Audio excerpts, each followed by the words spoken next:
Today, our guest is Johan Steyn, the chair of the Artificial Intelligence and Robotics Interest Group with the IITPSA. And he's an expert in the field, and he's going to, share with us some insights into, what's happening as far as AI is concerned in South Africa and the African continent. But Johan, thank you so much for joining us. We were very pleased to have you this afternoon. Zenzele, thank you so much. Look, I've been following and luckily been speaking at some of your events over the last 2 or 3 years. And you guys are doing great work to create awareness about this technology in the African market, and very happy to be on this chat with you. So thank you for the honor. Great, absolutely. Thank you so much for joining. We are actually, humbled by your presence here, especially on our first, newsletter video. I would say, maybe to start with Johan, to go straight to the question. Given the hype around artificial intelligence, as we have seen in the past few years, from a global level, what has been the uptake from the South African companies, maybe the African market as well? Are we in a way receptive to these technologies? Are we in a way accommodating them, or are we still, watching as South Africa and Africa in general? Yeah. Look, it's a great question, Zenzele. I think, look, globally, the people or organizations some are very careful because of the misconceptions about this technology, but also because of some of the realities, because it's opening up a can of worms as we smartly automate and as we start using artificial intelligence and machine learning and smart automation. What do we do with the people who we no longer need? Because that inevitably is going to happen. If you think of Africa, and particularly South Africa, where you and I live, our massively high unemployment rate, where we are after the last few months of this epidemic, I think there's this real balancing act that business leaders are trying to figure out, is we have to do things smarter with this kind of technology to stay competitive, to bring down our costs, to give a better experience to our customers. But what do we do with the many people who might become redundant? So the question of upskilling and reassigning people is a massive thing. And I think, there's no quick answer. I think every organization, given their own industry and their own situation, needs to figure it out. But I think the uptake has been fairly good.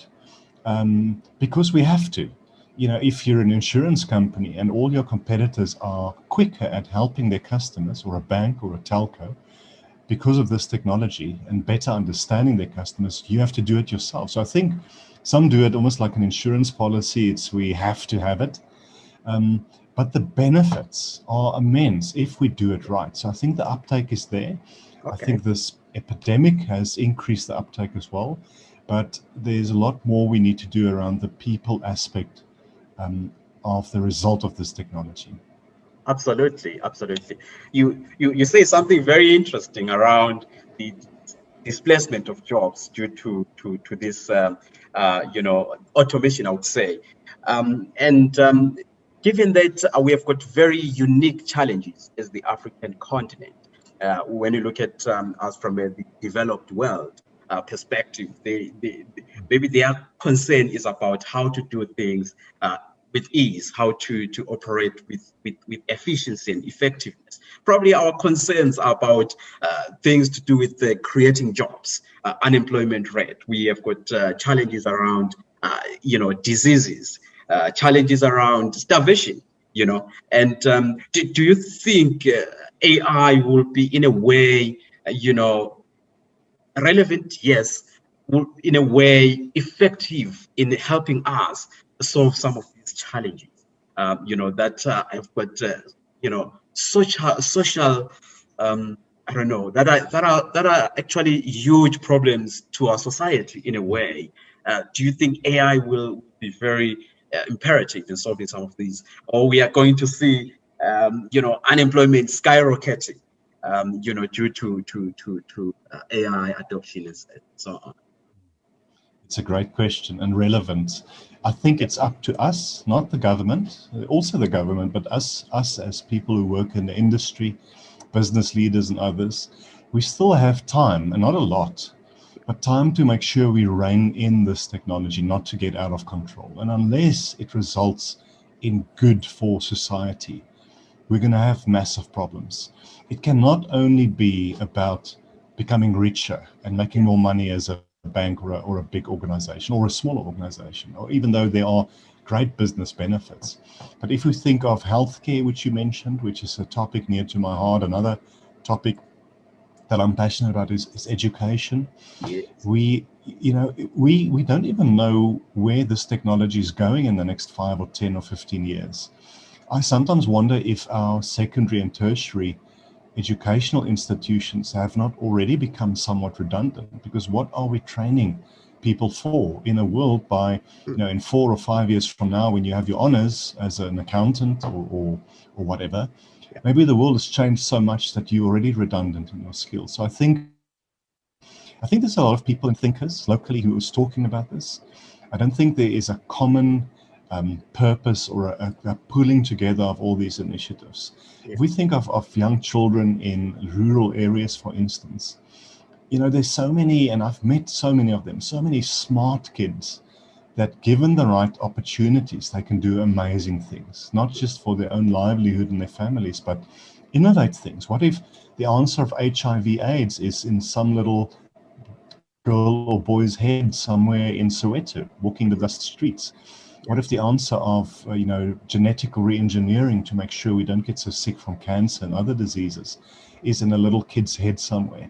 So that's a big thing. We can really use, if we do it smartly and if we work together, we can use this technology to better our society.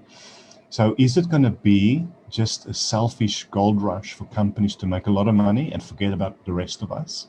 Or are we going to put our feet down and say we want this technology to make people healthier, to have cleaner air, cleaner water, more educational opportunities? I think this whole virtual world has given many opportunities for us to not have to travel.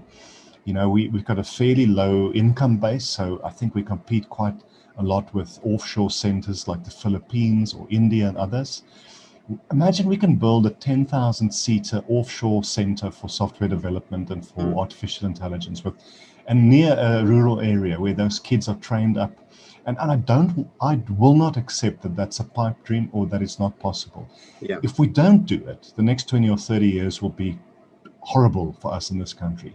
So I decide to stay positive, and as much as I can do, and people like you and others, we have to take our hands, because this technology makes it possible to reach that dream. So yeah, I can talk about this for hours, but it's not a nice to have, it's imperative for the future of our children that we get this right. Well, one thing for sure is that this technology will be of huge benefit and will actually assist us in solving so many of the problems that we're facing today.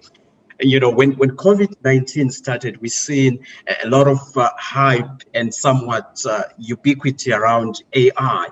Do you think that post-COVID, we're going to see, a same kind of acceleration of the digital transformation that we have seen, or the hype, around AI and all these other technologies? I think so. And again, we have to. As bad as this epidemic has been and most likely will be for the foreseeable future, it has pushed organizations to digitize. Yeah.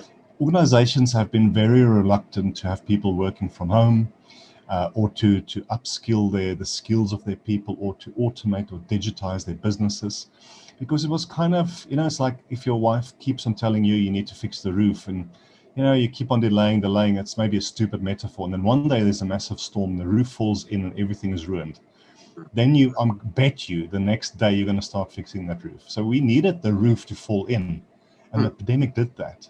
Yeah. So even if the world gets back to normal, and who knows when that will be, Yeah. I think organizations have seen how beneficial it is to digitize and how much more they can decrease their costs, access new markets, use smart technology to better understand their customers and decrease their churn, but also offer services that they never thought of offering to their clients before. So even if the pandemic eases down over the next few months or years, Yeah. I don't think we have the luxury of easing the pace of digital transformation. We needed the push, we had it now, and Yeah. I think it's going to keep on continuing. Okay, that's great. Maybe my last question, Johan, any technology should ultimately lead to societal benefit, and AI is included in that. Are we going to see the benefit of AI trickling down to anyone who is anyone in the economy? To benefit from this technology. Of course, we're seeing a lot of hype from corporates employing these technologies, chatbots, conversational AI, robotic process automation, etc. But are we likely going to see in the near future anyone who is anyone, or the the society at large, benefiting from technology? I really hope so. And if you read authors like Yuval Harari and Nick Bostrom, for instance, speaks about the creation of I can't remember what he calls it in this book, superintelligence, but it's like a super class of humans. Okay. Because if we can use this technology to increase our longevity, to not get sick, and to just make a lot of money, but that'll be a small percentage of the world. And then the opposite he calls, that's Nick Bostrom now, he calls the useless class. That's people who will not find jobs ever again. And maybe, bricklayers and maybe plumbers, and there's some things I think we will struggle to automate. But so maybe to answer your question, it can go one of two ways. It'll either become a very exclusive class system, where the masses don't have access to this kind of technology to benefit them, and only the very big corporations and governments and very rich people have it. Or it can become a situation where we make sure, and if you think of South Africa now and Africa, because it starts with connectivity and devices, if every child and every person on the street have a smart enough device and cheap and fast internet access to upskill themselves, to sell on their services and their ideas, that's where people will benefit. And Dr.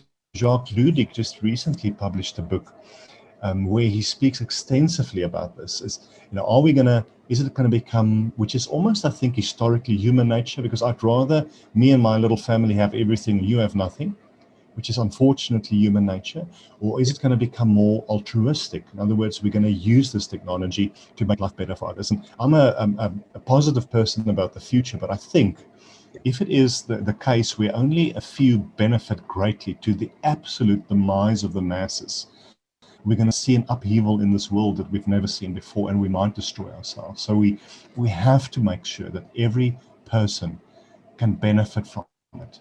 Because even if you're sitting in a village somewhere in Uganda, for instance, and you've got good internet coverage, you've got a good enough device, you can upskill yourself, you can sell your ideas and services. So it's not a luxury thing, or it's not a maybe one day tomorrow. This is the end of humanity if we don't get it right in the next 20 or 30 years. And I really am determined that we get it right. It's very important that we get it right. There you have it. It's either you're part of disruption or you get disrupted. So we all have to somehow, participate in this digital transformation journey, in this AI trends that we're seeing, or be part of the disruption that is happening. Johan, thank you so much for your time and sharing those insights with us. We have indeed learned a lot. This is our first edition. Going forward, we're going to have a series of these. Please subscribe or join us next time as we're going to expound on this topic and talk about some of the very interesting stuff that is happening in the African continent around artificial intelligence. Thank you so much, Johan. Again, we're grateful for having you. We appreciate it. learned a lot And I from look you. forward to see the future videos, Yeah. and to see this technology through different lenses with a South African and African hat on. That's important. So I encourage you, and I am happy to be involved and to contribute as much as I can. Okay, great. Thank you so much.